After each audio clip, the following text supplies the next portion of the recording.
But I do save a lot of my compost for mulching. It's a really good soil conditioner, so I use it to cover the beds and my borders that I've got in the garden. I use it to top my flower pots as well, my containers, because they've got loads of spring bulbs in them and I don't want to like turf them out, so I'm going to let them refresh the compost. So I just top dress, that's the word I was looking for, top dress the containers, and then that will all break down and then condition the soil. It will stop the weeds growing as well, which is fantastic.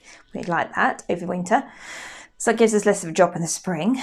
So that's really good. So clear out your compost bins. If they're not ready, like mine, give them a turnover. If you get a spade in there or a fork in there and give them a mix round, that speeds up the composting process a little bit more.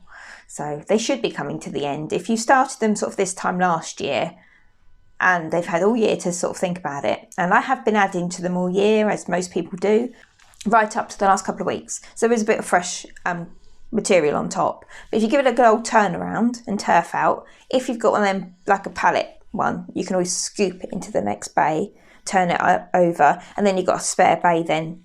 You always have a spare bay. I've got 2 bins, but unfortunately both of my bins are full. So I can't like turf one into the other. So I'm just going to give it a good old turnaround.